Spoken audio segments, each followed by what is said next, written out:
emerge from your mother somewhere in South America. You aren't the only one. More than 20 brothers and sisters are born alongside you, all dropping into the shallow water at the same moment. Your mother's body shifts slightly as the final ones of you arrive. Then she turns and disappears into the water without a backward glance. From this point on, you're on your own. All of you are. And the water surrounding you is already teeming with creatures that want to eat you. You need shelter, so you begin swimming toward the closest patch of vegetation. Your body moves in fluid, undulating waves that propel you through the murky depths. Some of your siblings dart off in their own directions, while others trail the same route you've taken.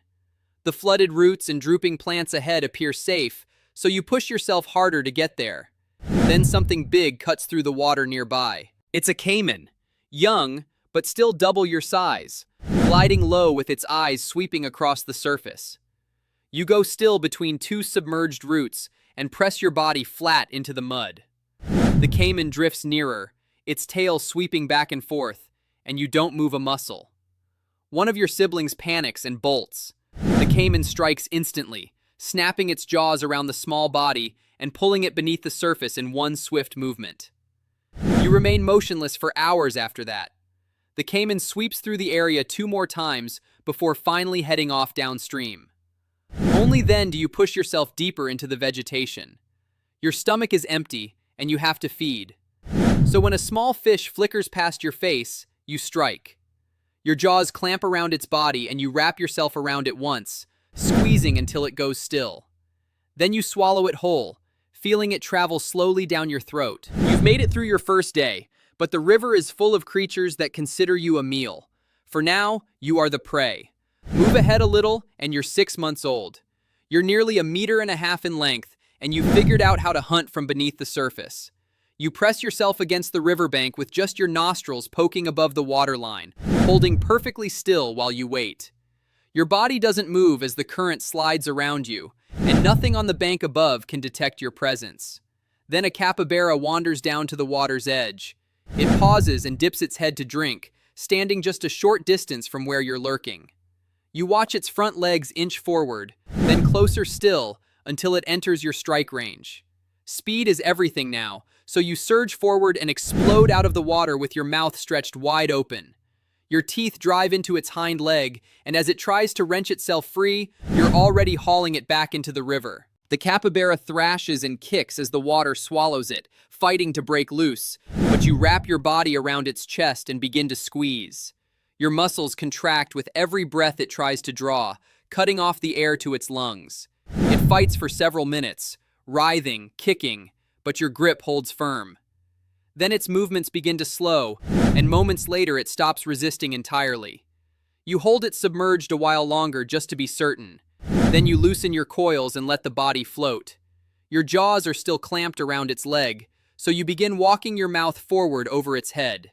Your jaw stretches open wider than your own skull, the ligaments pulling apart to create room, and you slowly draw the capybara's body into your throat. It takes nearly half an hour to finish swallowing it, but eventually the last of it disappears, and you feel the weight settle inside you. You've made your first major kill, but something upstream took notice of the struggle. You're 2 years old now, and you've staked out a stretch of river where prey passes through regularly. You're stretched out on the muddy bank with your body soaking in the warmth of the sun when another anaconda glides into the water. She's older than you, roughly 4 meters long, and she swims directly into your territory without hesitation. You need to protect this space, so you ease back into the river and place yourself between her and the spot where animals typically come to drink. She spots you and keeps coming, so you open your jaws wide to bare your teeth. She mirrors you, then suddenly drives toward you with her head lowered. You coil up and meet her in the water, each of you trying to wrap around the other and gain leverage. Your muscles burn as you squeeze, but she's heavier and more powerful, so she unravels from your grip and forces you back. You charge again, going for her flank, but she turns more quickly than you anticipated and rams her head into your body, driving you down. You can't overpower her weight, so you let go and allow the current to sweep you downstream. She doesn't give chase, she simply holds her ground in the water and watches as you leave. You swim further down the river until you find a stretch with adequate cover and calmer water. Then you haul yourself onto the bank and settle in. This spot isn't as good as the one you were pushed out of. Fewer animals pass through, and the hunting positions aren't as favorable, but it belongs to you now. You curl loosely near the water's edge and go still, watching the surface for any sign of movement. Size is everything in this river, and right now you're not large enough to hold the prime spots. But you're still growing, and eventually you'll be the one who refuses to yield. You're 4 years old, and hunting has become second nature, until today.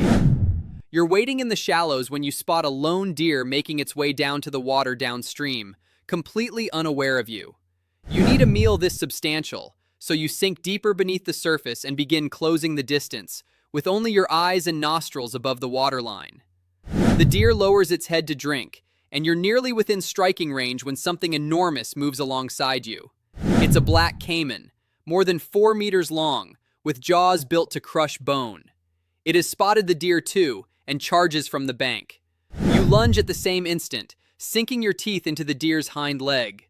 The caiman bites down on its neck from the opposite side, and the deer cries out as both of you pull in opposite directions. You coil around its body and squeeze, trying to haul it into deeper water. But the caiman is braced on dry ground and pulling the other way. The deer's body is stretched between you, and you can hear the caiman's teeth scraping as it works to crush through the spine. You pull with more force, winding more of your body around the deer's hindquarters. But then the caiman twists its head violently and tears away a chunk of flesh. The deer's leg slips out of your jaws, and the caiman drags the entire carcass onto the bank in one savage motion. You hold your place in the water and watch as it rips into the body, eating rapidly with its head thrown back. There's nothing left for you to claim, so you turn and swim back upstream. You spend the remainder of the day hunting smaller prey, fish and a few water birds that stray too near the surface, but none of it satisfies you the way that deer would have. You'll carry this with you, and next time you won't give ground. Move forward a bit and you're 7 years old.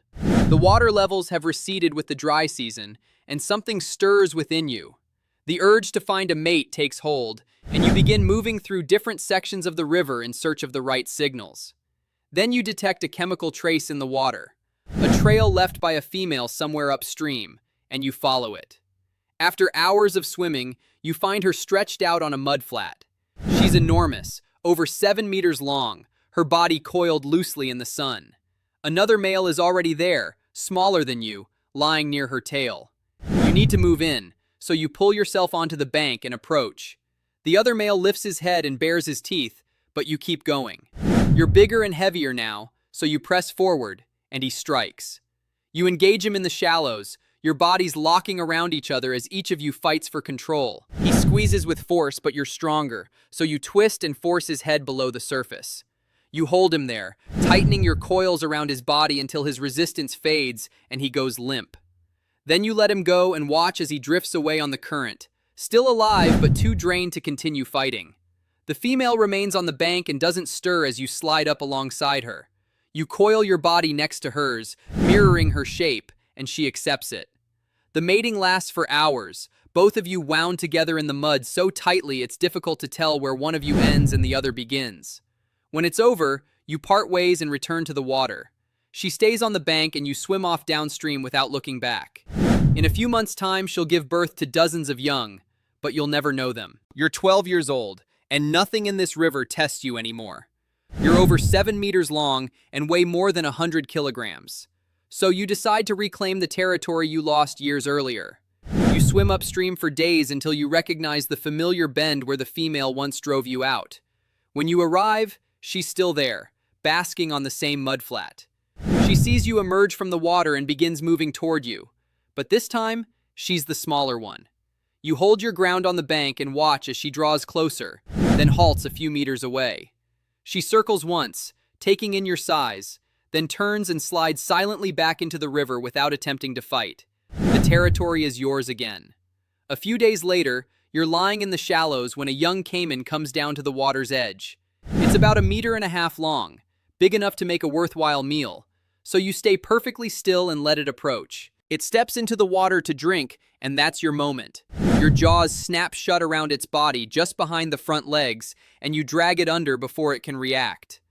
The caiman writhes and snaps back at you, but you're already wrapping your body around it, coiling tightly over its legs and chest. You squeeze harder, feeling its ribs beginning to give way under the pressure. Then you hold it underwater and wait. It struggles for a time, thrashing, rolling, but eventually its movements slow and then cease entirely. You keep it submerged for several more minutes to be absolutely sure. Then you begin swallowing it. Your jaws open wide and you work your mouth over its head, pulling it in inch by inch. It takes nearly an hour to get the entire body down. When you're finished, you slide onto the bank and lie motionless in the sun to digest. You've reached the top, but staying here means turning back every challenger who comes for it. You're 18 years old, and today something goes wrong. You've just caught a large fish and you're swallowing it head first, working your jaws over its body, when something sharp scrapes the inside of your throat. A bone lodges deep in the soft tissue and you cannot dislodge it. You try opening your mouth wide and swinging your head from side to side, but the bone won't shift. Days go by, and the tissue around the bone begins to swell. Your throat tightens, making it increasingly difficult to get anything down. You need to eat, so when a capybara approaches the water, you take your position in the shallows and wait. It comes close enough and you strike, clamping your jaws around its leg. But when you try to coil around its body, your strength isn't there.